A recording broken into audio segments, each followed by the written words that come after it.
নবীজি রজব আসলেই আমল শুরু করে দিতেন এবং উম্মতকে দোয়া পড়তে বলতেন, আল্লাহুম্মা বারিক লানা ফি রাজাব ওয়া শাবান ওয়া বাল্লিগনা রমাযান। আয় আল্লাহ, রজব ও শাবানে আমাদেরকে বরকত দান করেন, হায়াত বাড়ায়া রমজান পর্যন্ত পৌঁছায়। আমরা অনেকে জানি অথচ আমল করি না, পড়ি না। আবার সামনে আসতেছে শবে বরাত, শাবানের 14তম রাত, তারিখের দিবাগত রাত। 14 তারিখ আরবি শাবানের দিন গিয়া রাত হলো 15 তারিখের রাত। নিসফে মিন শাবান,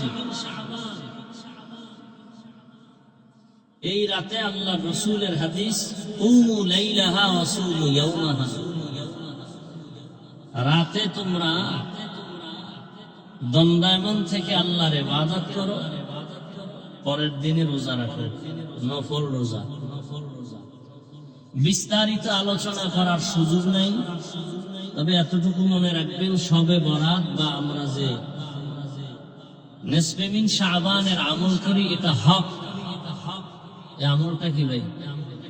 করা ফরজ না, করলে ওখানে কোনো গুনাহ নেই। সারা রাত ইবাদত করবেন, পরের দিন রোজা রাখবেন, এটা হক। বরং এটাকে নিয়ে যারা মানুষকে বিভ্রান্ত করে তারা বাতিল। তারা কি? বাতিল। হ্যাঁ, শবে বরাতের নামে যদি কেউ সারা রাত ইবাদত বাদ দিয়া গুনাহ করে, গল্প গুজবে রাত কাটায়, তো সেটা তো সবার কাছেই অপরাধ। সামান্যতম কোন মানুষের উল্টাপাল্টা চলাফেরা দেখে তো আর মাসআলা গানবান হবে। মাসআলার জায়গায় মাসআলা থাকবে, ফতোয়ার জায়গায় ফতোয়া থাকবে, আমলের জায়গায় আমল থাকবে। আপনি নামাজ পড়েন না, এজন্য নামাজের বয়ান করা যাবে না, এটা তো হতে পারে না। আপনি ঠিক মতো পর্দা করেন না, এর মানে পর্দার বয়ান করা যাবে না, এটা হতে পারে না। এখন তো ইসলাম হাওয়ায় উড়ে, হাওয়ায়। যদি প্রশ্ন করি, ভাই আপনি টুপি পরেন না কেন? বলে টুপির মধ্যে কি ইসলাম? ভাই আপনি দাড়ি রাখেন না কেন? বলে দাড়ির মধ্যে কি ইসলাম? ভাই আপনি পর্দা করেন না কেন? বলে পর্দার মধ্যে কি ইসলাম? মদিনার পোশাক পরেন না কেন? বলে পোশাকের মধ্যে কি ইসলাম? কি বুঝলাম? টুপির মধ্যে ইসলাম নাই, দাড়ির মধ্যে ইসলাম নাই, পোশাকে ইসলাম নাই, পর্দায় ইসলাম নাই, তো ইসলাম কই? বলে হাওয়ায় উড়ে। ইসলাম হাওয়ায় উড়ে। এই চালাকি চলতেছে সমাজে। আপনি যদি জান্নাত পেতে চান, রসুলের আদর্শ সুপারিশ পেয়ে জান্নাত পেতে চান, আপনি নামাজ পড়তে সমস্যা কেন? দাড়ি রাখতে আপনার সমস্যা কেন? আপনাদের জেনারেল লাইনে RAB, army, police, BDR, OC, DC, SP দাড়িওয়ালা নামাজি নাই, তাহলে আপনি উল্টা পাল্টা বক্তব্য দেন কেন? দাড়ি না রাখা এক জিনিস, দাড়ি পছন্দ না করা আর এক জিনিস। কেউ যদি দাড়ি না রাখেন, তাকে গালি দেওয়া যাবে না, কারণ তার অন্তরের হালাত বুঝতে হবে। যদি বলে হুজুর দাড়ি রাখতে পারি না, দোয়া করেন, চেষ্টা করবো, তাহলে সে দাড়ি না রাখার পরেও সে মুমিন। আর যদি বলে দাড়ি না রাখলে অসুবিধা কি, বেঈমান।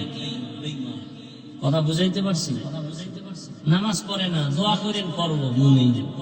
আর যদি বলে নামাজ না পড়লেও দিল পরিষ্কার, নামাজের প্রয়োজন নাই, বেঈমান।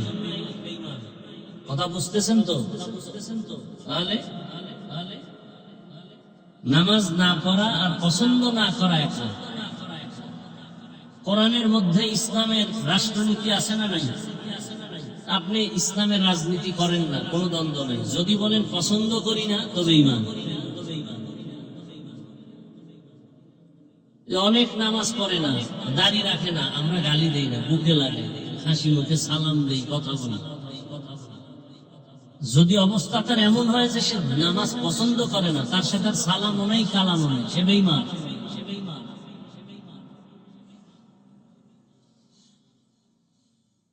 তো তো বছরে মাস হবে 12টা, এর মধ্যে 4 মাস বড় দামি। মুহররম একটা মাস, আরবি বছরের প্রথম মাস, দামি। এই দামি বা শ্রেষ্ঠত্ব দান করছেন আল্লাহ আসমান জমিন সৃষ্টির দিন। অনেকে মুহররমের কারবালার ঘটনা দিয়া প্রমাণ করতে চায় যে কারবালার কারণে মুহররমের দাম, অথচ মুহররমের শ্রেষ্ঠত্ব আসমান জমিন সৃষ্টির দিন সিদ্ধান্ত। ঠিক তেমনি ভাবে রজব, হজের মাস। রসুলের মেরাজ রমজানে হয়েছে, এই বর্ণনাও আছে। হজের মাসে হয়েছে, হজের আগের মাসে রসুলের মেরাজ হয়েছে। রজবে হয়েছে এরকম কোন নিশ্চয়তা কেউ দিতে পারবে না। ইতিহাস নবী নির্দিষ্ট করে বলেন নাই যে মেরাজ রজবে হয়েছে, তবে মেরাজ হয়েছে এটা ঠিক। এটাকে সন্দেহ করলে সে বেঈমান হয়ে যাবে। এবং মেরাজ হয়েছে রসুলের সশরীরে, স্বপ্নে নয়। ১৫০০ বছর পরে বহু নাস্তিক এখনো এই মেরাজের ঘটনাকে অস্বীকার করে, বলে স্বপ্ন যোগে হয়েছে। ভালো করে বুঝি, সময় কম যেহেতু। মেরাজ কি, মেরাজ কেন, মেরাজ কিভাবে? মেরাজ সম্মানের লাইনে আল্লাহর মুহাব্বতের বন্ধনে উপরে উঠার নাম মেরাজ। উরুস থেকে মেরাজ। ভালো করে বোঝার চেষ্টা করেন। সম্মানের মানদণ্ডে রবের মুহাব্বতের বন্ধনে উপরে আগায় যাওয়ার নাম, উঠার নাম মেরাজ। এই মেরাজ দুই প্রকার, জাহিরি আর বাতিনি। জাহিরি মেরাজ আর একটা হলো বাতিনি মেরাজ। জাহিরি মেরাজ যেমন রসুলকে বাইতুল্লাহ থেকে বাইতুল মাকদিসে নিতেছেন সম্মানের সাথে, ডানে বামে সামনে পেছনে ৭০ হাজার ফেরেশতা, জিবরাইল মিকাইল সাথে। বাতিনি মেরাজ কেমন? দেখা যায় না কিন্তু মর্যাদায় উপরে আগায় যাইতেছে। এমন একই দস্তারখানে বসা, এক লেভেলে আবু বকর, ওমর, ওসমান, আলী, রাসূল সাল্লাল্লাহু আলাইহি ওয়াসাল্লাম একসাথে বসা, দস্তারখানে খাচ্ছেন। এই 5 জন ব্যক্তি কি সমান মর্যাদা? রহমতের নবীও সেখানে আছেন। এটা হলো বাতিনি মেরাজ। আমার রসুলকে আল্লাহ পাক জাহেরি বাতিনি দোনোটা মেরাজ দান করছেন। এবং সমস্ত নবী রসুলের মেরাজ হয়েছে, সমস্ত নবী রসুলের মেরাজ হয়েছে। সমস্ত নবী রসুলের মেরাজ জমিনে, আপনার আমার রসুলের মেরাজ আরশে আজিম। সুবহানাল্লাহ আসে না? সমস্ত নবীদের মেরাজ কোথায়? জমিনে। আপনার আমার রসুলের মেরাজ আরশে আজিম। নাম্বার 3, সমস্ত নবী রসুলদের মেরাজ হলো ইমতিহান, আর আপনার আমার রসুলের মেরাজ হলো ইনআম। সমস্ত নবী রসুলদের মেরাজ হলো পরীক্ষা, আর একমাত্র আমার রসুলের মেরাজ হলো পুরস্কার। কেমনে কেমনে হয়েছে বলার সময় নেই। পয়গম্বর আদম আলাইহিস সালাতু ওয়াস সালামের মেরাজ হয়েছে আরাফার ময়দানে। ইব্রাহিম নবীর মেরাজ হয়েছে আগুনের মধ্যে। মূসা নবীর মেরাজ হয়েছে তুর পাহাড়ে। ইউনুস নবীর মেরাজ হয়েছে মাছের পেটের ভেতরে। ঈসা নবীর সাথে মেরাজ দ্বিতীয় আসমানের মধ্যে। দুনিয়াতে সব নবীদের মেরাজ হয়েছে আল্লাহর সাথে মুহাব্বতের বন্ধনে উপরে মর্যাদা আগায় যাওয়ার নাম মেরাজ। নমরুদ তাকায় দেখে ইব্রাহিম নবী আগুনে জ্বলতেছে, কিন্তু না, রবের সাথে মুহাব্বতের কথা চলতেছে।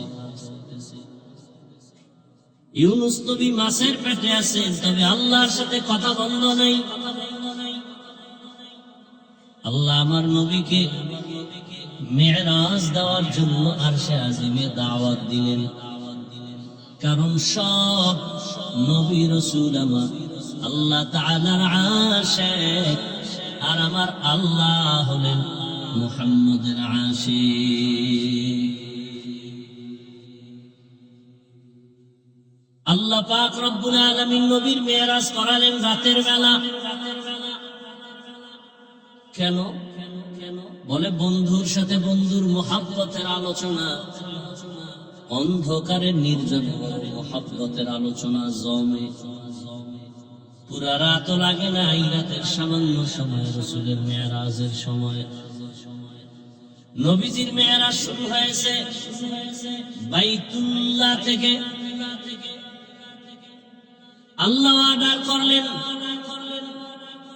জিবরাইলকে যাও জান্নাত থেকে একটা বোরাক নিয়ে যাও, রহমতের নবীকে দাওয়াত দিয়া বোরাকে নিয়ে আসো। হুয়া হুকুম जिब्राइल को युशिताफ बुराक एक जन्नत से कर इंतखाब सजा उसको ज़ेवर से तू तापा फिर उसको तू काबा में ले करके जा। जिब्राइल अमीन जन्नत থেকে একটা বোরাক নিয়া বাইতুল্লাহ হাজির হয়ে গেলেন। বোরাকটা বাইতুল্লাহর মধ্যে রাইখা রাতের গভীর রহমতের নবী ঘুমান। নবীজির আদত এশার নামাজ পড়েই নবী ঘুমায় যান, দুনিয়াবি কথা কারোর সাথে হয় না।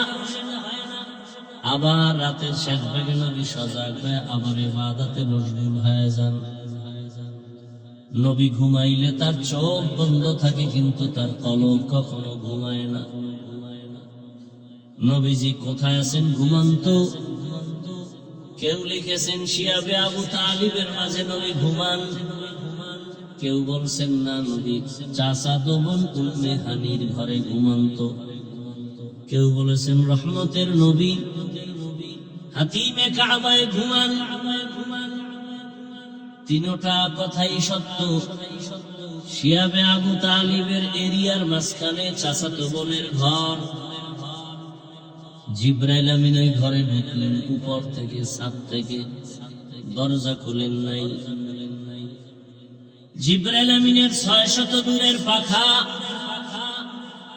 এক পাশে চাপাইয়া রহমতের নবীকে সজাগ করলেন। পা মোবারকের তলায় পাখা স্পর্শ করেছে, নবী সজাগ হয়ে গেছেন। তাকায় দেখে জিব্রাইল, কি ব্যাপার? বলে সুসংবাদ নিয়ে আসছি। বলে উপর থেকে এরকম সাত ছিদ্র কেন? বলে আমি উপর থেকে নামছি। দরজা দিয়ে কেন ঢুকো না, কোনটা ঢুকলা কেন? জিব্রাইল বলেন আজ যত ব্যবহার সব হবে উল্টা। রহমতের নবীকে ওখান থেকে উঠাইয়া হাতিমে কাবায় নিলেন। নবী ওখানে গিয়ে আবার তন্দ্রায় পড়েছেন, আবার ওখান থেকে উঠাইলেন। উঠাইয়া জমজম কূপের কিনারায় নিয়ে গেছেন। নবী বলেন ওখানে নেওয়ার পরে জমজম কূপের পানি দিয়ে আমি ওযু বানাইলাম। আমাকে চিৎভাবে শোয়া দেওয়া হলো, আমার বুকটাকে চেরা হলো। বুকের মাঝের থেকে কলব মোবারক বের করে স্বর্ণের পেয়ালায় রাখা হলো। জমজম কূপের পানি দিয়ে ধুইয়া ফেললো, আবার ভেতরে দিয়া লাগাই দিল। আগের মতো হয়ে গেল, সেলাই লাগলো না, রক্ত গেল না, কোনো ব্যথাও পেলাম না। এইভাবে ওপেন হার্ট সার্জারি আমাকে করা হয়েছে 4 বার।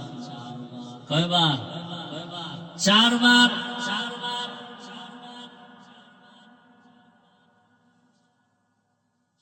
ভেতর থেকে কলব বের করছে, আবার লাগায় দিছে। কোন সেরা ফারা অস্ত্র লাগে নাই, সেলাই লাগে নাই, ব্যথাও পাই নাই, রক্তপাত হয় নাই। জমজমের পানি দিয়ে ওযু বানায় 2 রাকাত নামাজ আদায় করলাম। সফর করার সুন্নত তরিকার নিয়ম শিখায় দিলেন, বান্দা তুমি সফরে যাইবা, ওযু বানায় 2 রাকাত নামাজ আদায় করে নিরাপদের জন্য দোয়া করো। আর আমরা নামাজ বাদ দিয়া সুন্নাত আদায় করি, ফেসবুকে স্ট্যাটাস দেই, নিরাপদ সফরের জন্য দোয়া চাই। আছে না নাই? আল্লাহ হেদায়েত দান করে। আল্লাহ যে এদের উপরে খুশি না, এটাই তার প্রমাণ। ভালো মানুষ অল টাইম এই রাস্তায় থাকে না। ওযু করে নামাজ পড়বে, দোয়া করবে, তেলাওয়াত করবে, এর বিকল্প যা করবে এটা সুন্নতের খেলাফ। রাসূলের আদর্শ এগুলো না। নবীজি বলে, জমজমের পানি কেমন যেন আমার কাছে মনে হয় কাউসারের পানি থেকেও দাম। সাহাবায়ে কেরাম একদিন প্রশ্ন করলেন, ইয়া রাসূলুল্লাহ, জমজমের পানি যে কূপ, এখান থেকে তো crore crore million trillion billion পানি লিটার হাজি সাহেবরা নেয়, কমেও না বাড়েও, পানির তলা কই? নবীজি বললেন, জমজম কূপের পানির নিজ সম্পর্ক কাউসারের সাথে। এজন্য জমজম কূপের পানি দাঁড়ায় পান করো, কিবলার দিকে ফিরে পান করো, কারণ পানির দ্বারা মানুষের পিপাসা নিবারণ হয়, তবে জমজমের পানির দ্বারা মানুষের ক্ষুধা নিবারণ হয়। পিপাসা তো নিবারণ হবেই, ক্ষুধাও নিবারণ হবে। 25টা উপকার আছে জমজমের পানির মধ্যে। কয়টা? 3 নাম্বার উপকার হলো জমজম রোগের ঔষধ। এজন্য জমজম পান করার আগে একটা আমল আছে। একবার দরুদ ইব্রাহিমী দোনোটা একসাথে, এরপর আলহামদুলিল্লাহ একবার, কুল হুয়াল্লাহ 3 বার, এরপর একটা দোয়া আছে। اللهم إنا نسألك علما نافعا ورزقا واسعا وشفاء من كل داء। জমজম পানি পান করবে, এরপরে, ও আল্লাহ, তুমি আমাকে উপকারী জ্ঞান দান করো, ইলম দান করো, বরকতি রিজিক দান করো, এবং তুমি আমাকে সমস্ত রোগ থেকে পরিচ্ছন্ন আমাকে মুক্ত করো, রোগ মুক্তি করে দাও, পবিত্র বানায় দাও। জমজম পানি এত দামি, পৃথিবীর সমস্ত মানুষ, চিকিৎসা বিজ্ঞানীরা একমত, জমজমের মতো বিশুদ্ধ পৃথিবীতে আর কোনো পানি নেই। রহমতের নবী বললেন, নামাজ শেষ, এবার বোরাকে উঠব। বাইতুল্লাহ থেকে বাইতুল মাকদিস 1 মাসের পথ, বোরাকে উঠলাম, এক পলকে বাইতুল মাকদিসে নিয়ে গেল। মাঝখানে আরো ঘটনা হয়েছে। কি? প্রথমে আমি গিয়ে মদিনায় নামছি, ওখানে 2 রাকাত নামাজ পড়ছি, ওখান থেকে বোরাক টানতেছে, পথে আবার পাচ্ছে তুর পাহাড় দেখলাম, মুসা নবীর কবর দেখলাম, মুসা নবী কবরে নামাজ আদায় করেন। কি আদায় করেন? প্রশ্ন বড় কঠিন। কবরে নামাজের দরকার কি? নাম্বার 2, কবরের মধ্যে নামাজ পড়ে আবার কি বল? কবর তো এমনিই ছোট, কেমনে পড়ে? বিভিন্ন প্রশ্ন। এবার আরেক দল দলীয় ভাবে প্রশ্ন করে, সমস্ত নবীরা কবরে মরা, নামাজ পড়ে কেমন? আহলে সুন্নাত ওয়াল জামাতের চূড়ান্ত আকীদা, কোনো ভেজাল নাই, সমস্ত নবী রাসূল কবরে অল টাইম কিয়ামত পর্যন্ত হায়াতুন নবী জিন্দা। قال النبي صلى الله عليه وآله وسلم الأنبياء أحياء في قبورهم يصلون সব নবী পয়গম্বর কবরে জিন্দা, সবাই নামাজ আদায় করেন। আল্লাহ কোরআনে বলেন ওয়াহুম ইউরযাকুন, আম্বিয়া কেরামদের কবরে আল্লাহ খানা দেন। খানা কি দেন? কি রুটি না ভাত? কত প্রশ্ন। কোরআনে বলেন আমি আল্লাহ এদেরকে রিজিক দেই। আওলাদে রাসূল হুসাইন আহমদ মাদানী রাহমাতুল্লাহি আলাইহি রওজায়ে পাকের পাশে বসে হাজারো ছাত্রদের হাদিস পড়াচ্ছেন। ছাত্রগুলো সেই দামি আল্লাহওয়ালা, একটাও মোবাইলওয়ালা। আর এখন ছাত্র সব মোবাইলওয়ালা। যে প্রতিষ্ঠানে মোবাইল চালাতে দেবে না সে প্রতিষ্ঠানে ছাত্র পাওয়া যায় না। আগে গিয়া দেখবে এখানে কি মোবাইলের কোন টাইট কোন নিয়ম আছে কিনা, থাকলে এখানে ভর্তি হবে না। বড় আফসোস। আর সে ছাত্র কত আল্লাহওয়ালা, যখন এই হাদিসটা আওলাদে রাসূল পড়ালেন যে নবীরা কবরে জিন্দা হায়াতুন নবী, বলে তা কেমনে? আবার নামাজও পড়ে, বলে কেমনে?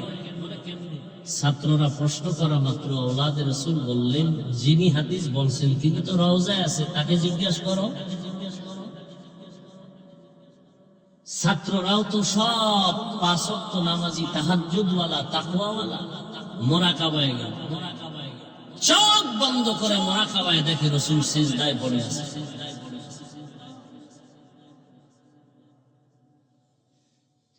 কেমন আওলাদে রাসূল?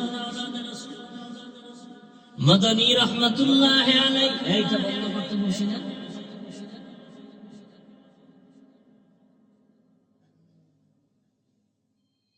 মাদানী রাহমাতুল্লাহি আলাইহি কেমন আওলাদে রাসূল? রাসূলের রওজা মুবারকে জিয়ারতে ঢুকবেন,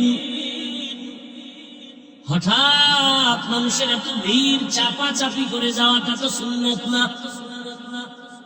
রাসূলের রওজা জিয়ারত করা বরকত, কাউকে ধাক্কা দিয়ে যাওয়া কবিরা গুনাহ। এই আবেগলা মুসলমানেরা, হজরে আসওয়াদে চুমা খাওয়া বড় বরকত, কাউকে ধাক্কা দিয়ে যাওয়া হারাম।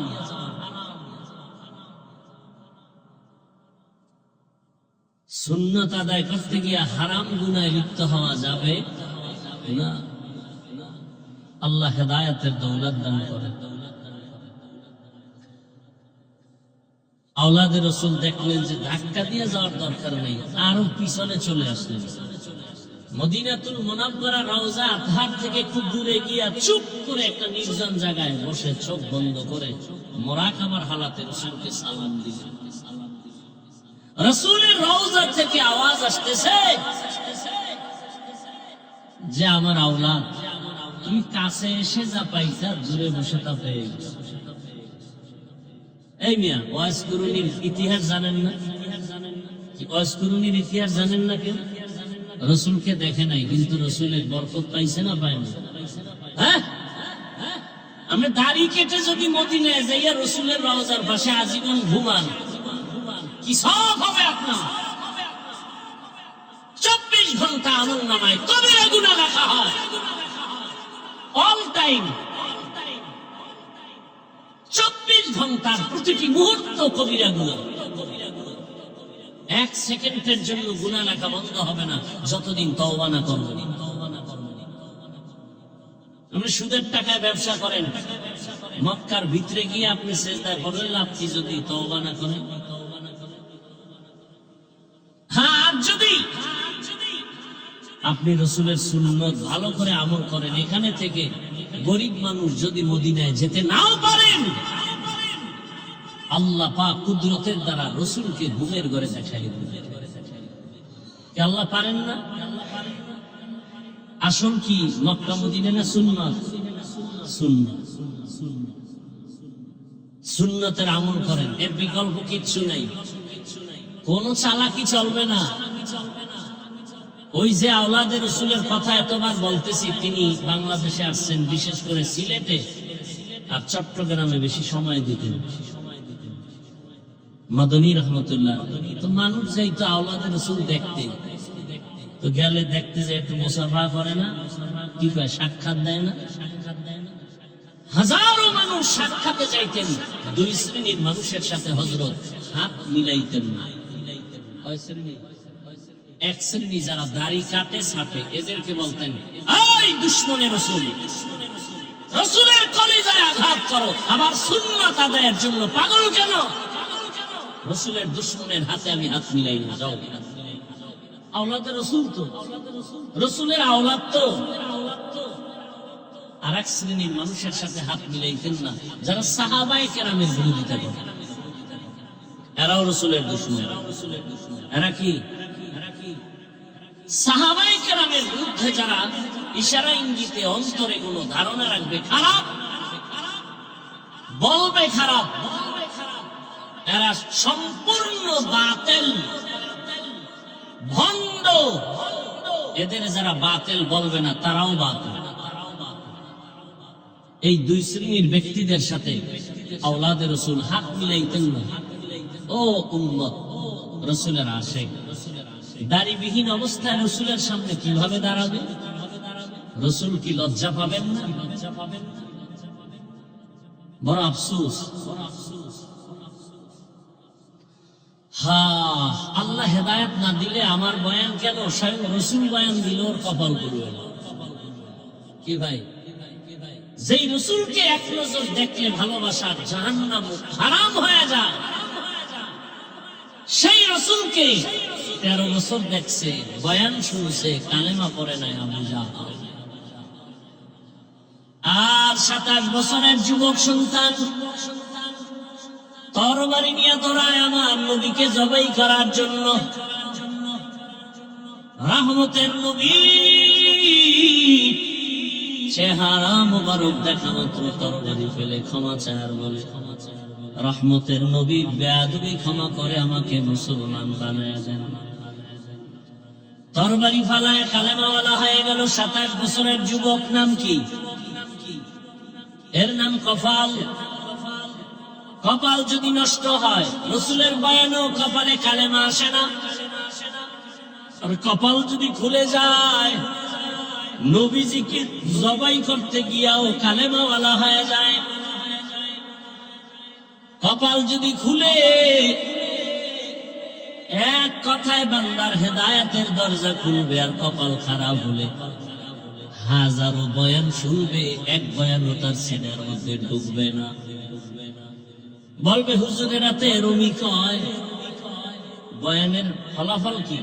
হুজুরেরা তো এমনই কয়। বাদ দাও, হুজুরদের বয়ান হুজুররা করবে, আমাদের চলা আমরা চলব। আমি তো প্রায় মাহফিলে ইদানিং বলি, আমাদের ওলামায়ে কেরাম যদি মাঠে ময়দানে কথা না বলতেন, সোনার বাংলাদেশটা বেশ্যাখানা হয়ে যেত বহু আগে। দেখেন না, এত বয়ানের পরেও তসবিহ গুনতেছে বাঙালিরা। আসবে কবে সেই ভোটের আগের রাত, টাকায় বিক্রি হয়ে যাব কুত্তার মতো।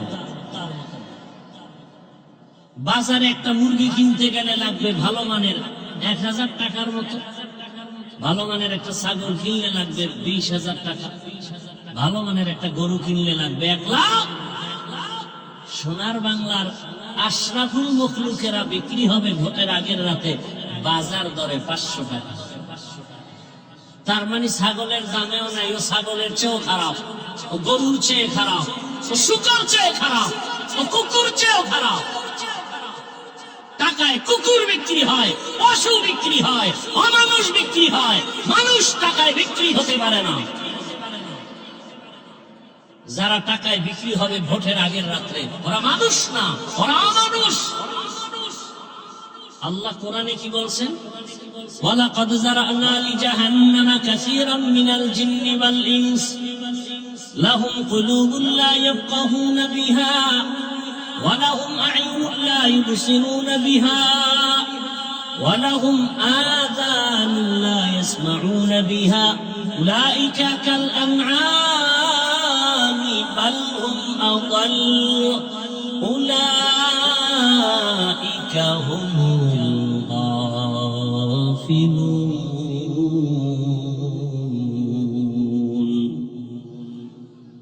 অধিকাংশ মানুষ জাহান্নামে যাবে কেন? আমি আল্লাহ তাদের কল দিলাম গবেষণা করার জন্য। গবেষণা করবে এই ছোট্ট একটা প্যান্ডেল বানাইতে কত খুঁটি লাগলো, আর এত বিশাল 7টা আসমান এত সুন্দর ভাবে টানায় রাখলেন, একটা খুঁটিও নাই, উপর থেকে রশির কোনো টানাও নাই। কে করছেন? যারা মানুষ তারা গবেষণা করে মালিকের কাছে মাথা নত করবে যে না, এই মালিকের সাথে বেঈমানি করা যাবে না। মালিকের দেয়া সূর্যের আলো, আল্লাহর দেয়া চাঁদের আলো, আল্লাহর দেয়া বাতাস ভোগ করি, আল্লাহর দেয়া পানি, আল্লাহর দেয়া জমিনের ফসল খাই, গাছের ফল খাই, আল্লাহর দেয়া নদীর মাছ খাই, সব আমার আল্লাহর দেওয়া। খাইয়া কেমনে আমি আবার মানুষের গোলাম হয়ে যাই? আপনারা বলেন তো, মসজিদ থেকে দামি কোন জায়গা আছে কিনা? তাল মিলেন না, বুঝে শুনে বলেন। পৃথিবীতে মসজিদ থেকে দামি জায়গা আর কোনটা বলেন? নাই। সেই মসজিদ এত দামি যে একটা বিড়িখোর বিড়ি নিয়ে গেল মসজিদের কাছে গিয়ে বিড়ি ফালায় দেয়। এত দামি জায়গা দেখেন না? তো আমি দেখছি মসজিদের সামনে দিয়া রোডের পাশে হিন্দুরা হেঁটে গেল, মহিলারাও মাথায় কাপড় টানে, আমি দেখছি। এমন দামি জায়গার দায়িত্বে কেন সুদখোর আসলো বলো? যেই সুদখোরের আমল নামায় অল টাইম আপন মায়ের সাথে জিনা জিনা জিনার গুনাহ, নাউজুবিল্লাহ আসে না? সুদের সাথে যাদের নাম, তাদের হজ কবুল হবে না, তেলাওয়াত কবুল হবে না, নামাজ কবুল হবে না, মোনাজাত কবুল হবে না। সে মসজিদের দায়িত্বে আসলো কেন? সে তো আসে না, আমরা জনগণ আইনে ফেলছি তাকে, কারণ আমাদের নেতা ভোটের আগে আমরা তার কাছে বিক্রি হয়ে গেছি। বলেন না কেন? সত্য কথা। এই আকামে আপনারা ঢুকছেন না, মসজিদে সুদখোর দায়িত্ব পাবে কেন? আপনারা ঢুকাইছেন, কারণ তার থেকে টাকায় আপনারা খাইয়া বিক্রি হয়ে গেছে। আল্লাহ হেদায়েত দান করুন। আরো আস্তে করে বলেন। রাগ করতেছেন? আমি কোরআন হাদিসের বাইরে বলতেছি। আচ্ছা, এই কথাগুলো আমরা আলেমরা আপনাদের বলতেছি কি জাহান্নামে নেওয়ার জন্য না জান্নাতে নেওয়ার জন্য? আমরা যদি কথাগুলো না বলি আর কেউ বলবে? আচ্ছা, আপনি নামাজ পড়েন না, এজন্য কি আমি নামাজের বয়ান করবো না? না, একটা আন্দোলন করেন যে যারা আমরা নামাজ পড়ি না আমাদেরকে নামাজের কোনো বয়ান। নামাজ পড়েন না, নামাজের বয়ান করি, তাতে তো কষ্ট পান না। সুদ খান, সুদের বিরুদ্ধে বলি, তাতে কষ্ট পাবেন কেন? আপনার হিসাব আপনি দিবেন, কিন্তু আমার আল্লাহর কোরআন দিয়া মানুষকে বুঝাতে হবে না? হ্যাঁ, আপনি হজ করতেছেন অথচ সুদের টাকায় নামলা কেন? হজ হবে না। আপনি কোটি টাকা দান করতেছেন, একটা সওয়াবও পাবেন না যদি তওবা না করেন।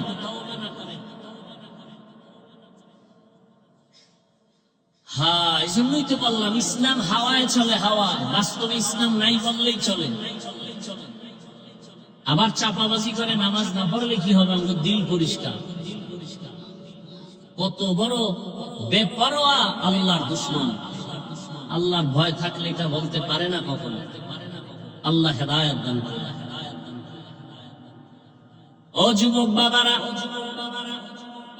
ভুলে গেছো কয়েকদিনের মাঝেই তোমার লাইনের সেই যুবক রক্তের ফোঁটা জমিনে ফেলে গোটা দুনিয়াটাকে জাগরণ তৈরি করে বলে গেল, টাকায় পশু বিক্রি হয়, টাকায় মানুষ বিক্রি হয়, আমি হাদি টাকায় বিক্রি হই নাই। আর তুমি রাত্রে আকাম করবা, মোবাইলে এমবি নাই, টাকা দরকার, এমবি দরকার, কই বাবা এই রাইতে টাকা? টুইজে দুইজন বাইর করছো, আব্বা আর মা। বাস, মায়ের মানি ব্যাগে টাকা নাই, বাবার টাকা নাই, নিলকে চোরে, চোরকে নিজের রক্তের সন্তান। এই টাকা নিয়ে করে কি? এমনি ঢুকায় সারা রাত জেনা করে, জেনা, চোখের জেনা, হাতের জেনা, জবানের জেনা, অন্তরের জেনা, সারা রাত। যেই পরিমাণ গুনাহ হয়, উচিত ছিল ঘুমের মধ্যে ঘরের উপরে ঠাডা পড়া। শুধু মুহাম্মদের উম্মত হওয়ার কারণে আল্লাহ হেফাজত করেছেন। কিন্তু চিনলা না সে রহমতের নবী কত দাম, চিনলা না। তুমি রাসূলকে মুহাব্বত করো, আমিও তো করি। আমার মুহাব্বতের কারণে আজ আমাকে গোটা দেশের মন্ত্রীও যদি বানায়, আমি তো জীবন চলে যাবে, দাড়ি কাটবো না। আমার রাসূলের মুহাব্বতের কারণে, আমার রাসূলের মুহাব্বতের কারণে তো আমি টুপি ছাড়বো না। আমি জানি এই টুপির কারণে বহু গালি শুনছি আমি, দাড়ির কারণে আমরা অনেক মানুষের গালি শুনি। এরপর রাসূলের মুহাব্বতে দেশটাকেও যদি আমাকে দিয়ে দেয়, সব আগুন দিয়ে জ্বালায় দিব, রাসূলের কলিজা আঘাত দিয়ে দাড়ি কাটবো না।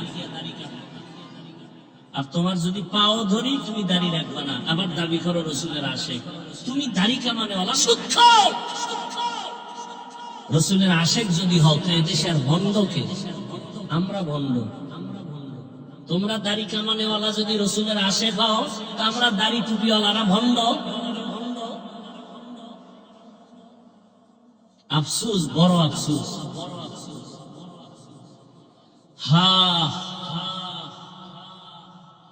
রহমতের নবী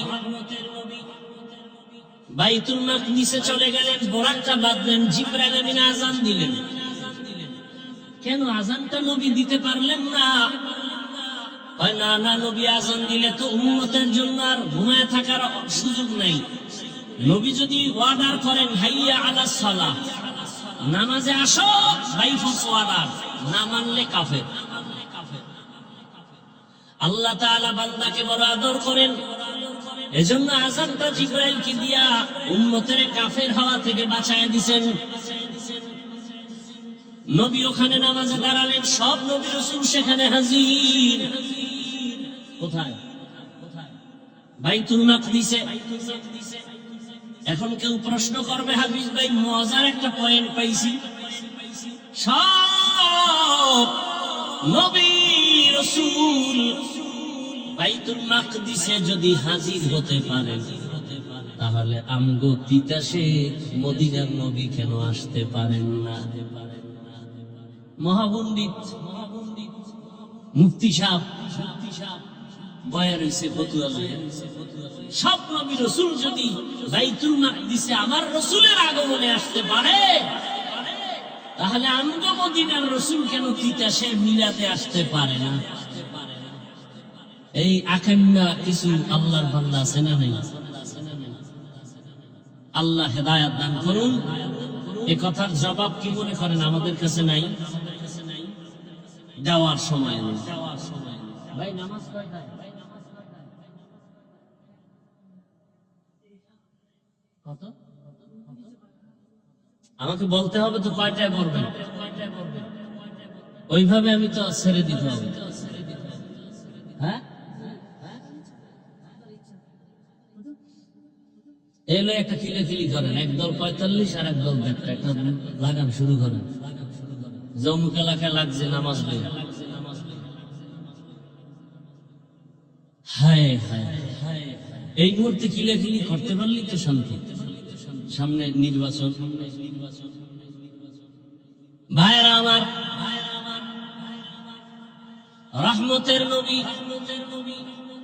বাইতুল মাকদিসে 2 রাকাত নামাজের ইমামতি করলেন। ইমামুল মুরসালিন রহমতের নবী নামাজ শেষ করে ওখান থেকে বোরাকে সফর আসমানে দিয়ে রওনা হলেন। রহমতের নবী এক আসমান, দ্বিতীয় আসমান, তৃতীয় আসমান, চতুর্থ, পঞ্চম, ষষ্ঠ, সপ্তম আসমান ভেদ করলেন। প্রত্যেকটা আসমানে 2টা দরজা পেলেন। এক একটা দরজা জমরা দেখুন পাথর দ্বারা বানানো। সব দরওয়াজার ভেতরে তালা লাগানো, নূরের তৈরি তালা। রহমতের নবী ঢুকলেন, এরপরে 7 আসমানের উপরে চলে গেলেন। রহমতের নবী 7 আসমানের উপরে গিয়ে দেখেন একটা সুন্দর নূরের ঘর বাইতুল মামুর, 70,000 ফেরেশতার কাফেলা বারবার তাওয়াফ করে। একবার যারা সিরিয়ালে আসে আর আসে না, কিয়ামত পর্যন্ত ওই বাইতুল মামুর তাওয়াফ চলবে কিয়ামত পর্যন্ত। ভাইরা আমার, কিয়ামত পর্যন্ত তাওয়াফ চলবে, 70,000 করে একবার যারা সিরিয়াল পাবে কিয়ামতের আগে আর পাবে না। নবী বলেন আমি ওখান থেকে উপরে গেলাম সিদরাতুল মুনতাহা, এরপরে ওখান থেকে যাইতে যাইতে ভিন্ন বাহনে আল্লাহ তাআলার আরশে আজিম, আরশে আজিমের মধ্যে ঢুইকা দেখলাম 8 জন ফেরেশতা আরশে আজিমটা কাদের মধ্যে নিয়ে দাঁড়ানো, আর ওই ফেরেশতাদের পা হলো 7 জমিনের নিচে। নবী বলেন আমি আরশে আজিমটা ঘুরে ঘুরে দেখলাম, এর উপরে হলো আল্লাহ তাআলার কুরসি, ওয়াসিআ কুরসিয়ুহুস সামাওয়াতি ওয়াল আরদ। এমন এক কুরসি, আসমান জমিন সব কুরসির ভেতরে আটকানো। নবীজি বলেন আমার আল্লাহ ওই কুদরতের কুরসির কাছে নেওয়ার জন্য আল্লাহর আসল 70,000 নূরের পর্দা লাগানো। আল্লাহ তাআলা এক একটা পর্দা খুলে খুলে আমাকে নবীর সামনে নিয়ে বসায় কথা বলছি। রবের সামনে আমি বসে কথা হলো। আল্লাহ বলেন ফাআহা ইলা আবদিহি মা আওহা।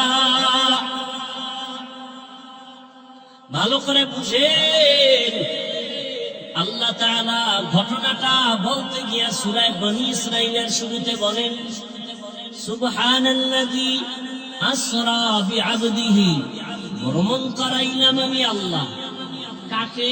আমার বান্দাকে। এখানে বান্দা মানে রহমাতুল লিল। এখান থেকে কয়েকটা পয়েন্ট আমাদের খুব বুঝার দরকার, যদিও সময় নাই, একটা পয়েন্ট বলবো। কোরআনে হাকিমে আল্লাহ পাক নবীদের যাদের নাম নিছেন, সম্বোধন করছেন, নাম নিয়ে ওমা তিলকা বিয়ামিনিকা ইয়া মূসা ইয়া নূহ ওয়া নাদাইনাহু ইয়া ইব্রাহিম। কিন্তু রহমতের নবীর নাম আল্লাহ কোরআনে নেন নাই, সম্বোধন করেন নাই, বরং আমার রাসূলকে আল্লাহ যতবার সম্বোধন করছেন দামি দামি দামি দামি শব্দ বলেছে, কিন্তু নাম বলেন নাই। ইয়া আইয়ুহাল মুযাম্মিল কুমিল লাইলা ইল্লা কালিলা ইয়া আইয়ুহাল মুদ্দাসসির কুম ফাআনযির ইয়াসিন তাহা। নবীকে দামি দামি শব্দ বলে সম্বোধন করেছেন। ওমা আরসালনাকা ইল্লা রাহমাতাল লিল আলামিন ইন্না আরসালনাকা শাহিদান ওয়া মুবাশশিরান ওয়া নাযীরা। দামি দামি শব্দ বলে নবীকে সম্বোধন করেছেন। লাকাদ কানা লাকুম ফি রাসূলিল্লাহি উসওয়াতুন হাসানাহ ইন্না আ'তাইনাকাল কাউসার। তাহলে নবীর নাম না নিলেও দামি দামি শব্দ বলছেন, যেগুলো বিশ্লেষণ ছাড়া বুঝে আসে না। নবী রহমাতুল লিল আলামিন, নবী শাহিদ, নবী বাশীরা ওয়া নাযীরা, এগুলোর ব্যাখ্যা বড় কঠিন। নবী কাউসারওয়ালা। কিন্তু নবীর জীবনে 2টা সফর হয়েছে অলৌকিক এবং আশ্চর্য ধরনের, ইতিহাস শ্রেষ্ঠ সফর। এক সফর জমিন, আর একটা সফর হলো আসমানে। যেই আসমানের সফরটা মানুষ এখনো বিশ্বাস করে না, অনেক বেঈমানেরা মেরাজের সফরটাকে বিশ্বাস করতে পারে না। সেই সফরের ঘটনা বর্ণনা করতে গিয়া আল্লাহ পাক নবীর নাম নেন নাই, দামি দামি কোন শব্দ বলেন নাই, নরমাল একটা শব্দ বলেছেন বান্দা। কি বলছেন? বান্দা। এটা কত নরমাল। হিন্দুরাও বান্দা, ইহুদিরাও বান্দা, খ্রিস্টানও আল্লাহর বান্দা, আমরাও বান্দা। আল্লাহ কয় আমার হাবিব তিনিও আমার বান্দা। মেরাজের ঘটনার ক্ষেত্রে আল্লাহ রসুলকে বান্দা শব্দ বললেন কেন? এত নরমাল বললেন কেন? বড় আরো দামি শব্দ বললেন। নরমাল শব্দ বান্দা বলার 4 কারণ। কয় কারণ? এর 1 নম্বর কারণ, নবী নিজেকে বান্দা বলে তৃপ্তি পান, খুশি হন। রসুলের আশিক তো আমার আল্লাহ, আমার রসুল বান্দা বললে খুশি হন। এজন্য আম্মা জানা আয়েশা রাদিয়াল্লাহু আনহা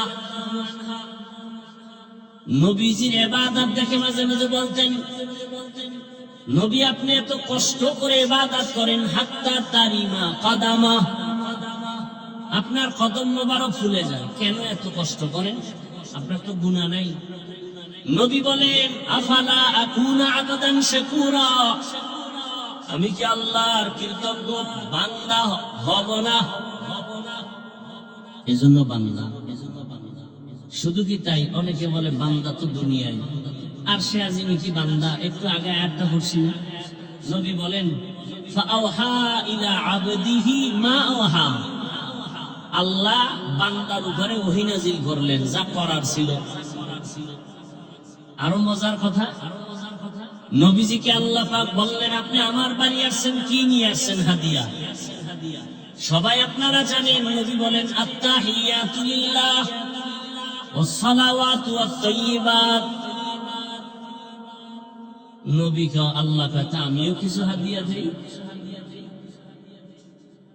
আসসালামু আলাইকা আইয়ুহান নাবিয়্যু ওয়া রাহমাতুল্লাহি ওয়া বারাকাতুহু। নবী কথা আমি একা নিব না, আপনার দাওয়াটা উম্মত সহ নেই। আসসালামু আলাইনা ওয়া আলা ইবাদিল্লাহিস সালিহিন। এবার আল্লাহ এই ফেরেশতারা কারবার দেখছো? কাহা দেখতেছি, তা সাক্ষী দাও আমার রাসূল আমার সামনে। ফেরেশতারা সাক্ষী দেয়, আশহাদু আল্লা ইলাহা ইল্লাল্লাহ ওয়া আশহাদু আন্না মুহাম্মাদান। ফেরেশতারা মুহাম্মাদান কয়ে চুপায় গেছে, কি বলবে? রাসূলুহু, আল্লাহ কয় না, রহমতের নবীকে রাসূলুহু দিয়েছি আমি, আর রাসূল আমাকে দিতে চান বান্দা। আমি তো রাসূলকে রাসূল দিছি আমার পক্ষ থেকে, কিন্তু না, এটা আমারটা পরে নাও। রাসূল যেহেতু বান্দা বললে খুশি হয়, বান্দা আগে নাও, রাসূল পরে, বান্দা আগে। ফেরেশতারা এরপরে কি বলল? আবদুহু ওয়া রাসূলুহু, আমার মুহাম্মদ প্রথমে বান্দা, এরপরে রাসূল। আরো মজার কথা, হাসরের ময়দানে এই পুরা জমিনটা হবে হাসরের মাঠ, বাইতুল মাকদিস হবে আল্লাহর আদালত, বিচারালয়। সেদিন আল্লাহর প্রিয় বান্দাদের আল্লাহ ডাকবেন, সূর্যের গরম লাগাইও না, তোমরা আরশে আজিমের নিচে গিয়া ছায়ায় আশ্রয় নাও। ইয়া আইয়াতুহান নাফসুল মুতমাইন্নাহ ইরজিই ইলা রাব্বিকি রাদিয়াতাম মারদিয়াহ ফাদখুলি ফি ইবাদি ওয়াদখুলি জান্নাতি। আল্লাহ নফসে মুতমাইন্না যারা, গুনাহমুক্ত যারা, এগুলো ডাকবেন, আসো জান্নাত পরে, আগে আমার বান্দাদের কাফেলায় ঢুকো, আগে আমার প্রিয় বান্দাদের কাফেলায় ঢুকো। ফাদখুলি ফি ইবাদি, আমার বান্দা, আমার আহলুল্লাহ, আমার আহাল যারা, কোরআনওয়ালা, রাসূলের আদর্শওয়ালা, গুনাহমুক্ত যারা, আল্লাহর খাস ওলি, এদের কাফেলায় ঢুকো। এরপরে রহমতের নবী তোমাদের নিয়ে জান্নাতে গিয়ে তালা খুলবেন। আগে আমার বান্দাদের কাফেলায় ঢুকো, তারপরে জান্নাতে যাও। তাহলে আগে জান্নাত না বান্দা? রাসূলকে বান্দা বলছেন আমার আল্লাহ 4 কারণে। কয় কারণে? 1 কারণ বললাম, আর একটা কারণ সামান্য ইঙ্গিত দিয়ে গেলাম, সেটা হলো বান্দার সাথে আল্লাহর সম্পর্কের নাম ইবাদত। আল্লাহর সাথে আমাদের সম্পর্কের নাম কি? ইবাদত। ইবাদত যারা করে তারা আবেদ বা আবদ, বান্দা। যার ইবাদত করে তিনি হলেন মাবুদ। তাহলে আসল সম্পর্ক আল্লাহর সাথে আমাদের ইবাদতের দ্বারা। যারা ইবাদত করি আমরা বান্দা, যার ইবাদত করি তিনি মাবুদ। আর পৃথিবীতে একমাত্র শ্রেষ্ঠ ইবাদত করেওয়ালা আমার রাসূল। আমার রাসূল সারা রাত নামাজে কাটাইতেন, পা ফুলে যেত। ইশরাক, আওয়াবিন, তাহাজ্জুদ কোনটা বাদ নাই। এজন্য আমার রাসূলকে আল্লাহ বান্দা বলেছেন। আরো দুইটা কারণ আছে। তো যাই হোক, মেরাজ থেকে আল্লাহ রাসূল হাদিয়া নিয়ে আসছেন। উল্লেখযোগ্য হাদিয়া হলো 5 ওয়াক্ত নামাজ। নবীজি বলেন, বাইনাল আবদি ওয়া বাইনাল কুফরি তারকুস সালাহ। মুমিন আর বেঈমানের ব্যবধান হলো নামাজ। বেঈমানেরা নামাজ পড়ে না, মুমিনেরা নামাজ ছাড়ে না। বলেন তো ফরজ নামাজ কত ওয়াক্ত? 5 ওয়াক্ত। সপ্তাহে একদিন। কয়দিন পড়েন না কেন? কপাল এমন করা পড়ছে যে জুমায় আইসা ও পুরা নামাজ পড়ে না। কপাল পড়ছে তো। সালাম ফিরাইলে দৌড়। পৃথিবীর কোন মুফতি বলতে পারবে? আর দাঁড়ান, সামনে আনেন তো, যে জুমার দিন ইমামের সাথে 2 রাকাত পড়লে আর নামাজ লাগে না। একজন মুফতি দেখান তো। হ্যাঁ, কিছু আউলা জাউলা ফতুয়া শুনছি যে জুমার দিন আগের সুন্নত লাগে না। এটাও একটা বিভ্রান্তকর ফতোয়া। কিন্তু সালামের পরে গিয়া 4 রাকাত সুন্নত লাগবে না বলে পৃথিবীতে একজন আলেমের কথা বলেন। আপনারা সালাম ফিরাইলেই দৌড় দেন কেন? আজরাইলে টানে না শয়তানে টানে? সিনেমা হলে যাবেন, পাগল হয়ে গেছেন না? অধিকাংশ মুসল্লিরা জুমার নামাজের পরে বিশেষ করে শহর এলাকায় সিনেমা হলে যায়। কই যায়? শুনতে একটু খারাপ লাগে। আসল সিনেমা হল না, মিনি সিনেমা হল, বিবাহের অনুষ্ঠান। কথা বলেন, সিনেমা হলে যা হয় আপনাদের দেশের বিয়ার অনুষ্ঠানে কম হয়। ভিডিও নাচ গান হয় না? হয় না? সিনেমা হলের বাকি কি? হ্যাঁ, ওই আমি উত্তরা গুলশানে জুমা পড়াই, সব মাতাওয়ালা। বলছি খবরদার ভুলেও আমাকে সিনেমা হলে দাওয়াত দিবেন না। দাওয়াত দিলে পরের জুমা থেকে আমি বিদায়। এখন আপনারা পারবেন না, কারণ চাকরি শেষ। শিয়ালের হাতে মুরগি দেওয়া তো, শিয়ালের হাতে মুরগি দিলে যা হয়, মাদ্রাসা মসজিদের চাবি সুদখোর বেনামাজির হাতে দিলে তাই হয়। আল্লাহ হেদায়েত দান করুন, আল্লাহ হেদায়েত দান করুন। শিয়ালের হাতে মুরগি দেওয়া যাবে? জিবরাইল আমিন দিছে না আপনারা দিছেন? কালকে বয়ান করছি ঢাকায়, ওই কথাটা বলে এখন শেষ করি। আমাকে বয়ান যারা পুরোপুরি নিয়ত করছেন যে অন্তত নির্বাচনের আগ মুহূর্তে মানা যাবে না, মানে ভোটের আগের রাত্রে ওই টাকার পায়খানা খেতেই হবে, তাদের কাছে আমার একটা বিনয়ী অনুরোধ, খাইলে বেশি খাইয়েন। খাবেনি যেহেতু, জাহান্নামে যাবেনি যেহেতু, তবে জনমের মতো খাবেন। তবে ওই টাকাওয়ালা 2 নাম্বারওয়ালাদের ভোট দিবেন না। পারবেন? 1 নাম্বার মানুষকে ভোট দিবেন, 2 নাম্বার মানুষকে ভোট দিবেন না। ঠিক আছে তো ইনশাআল্লাহ?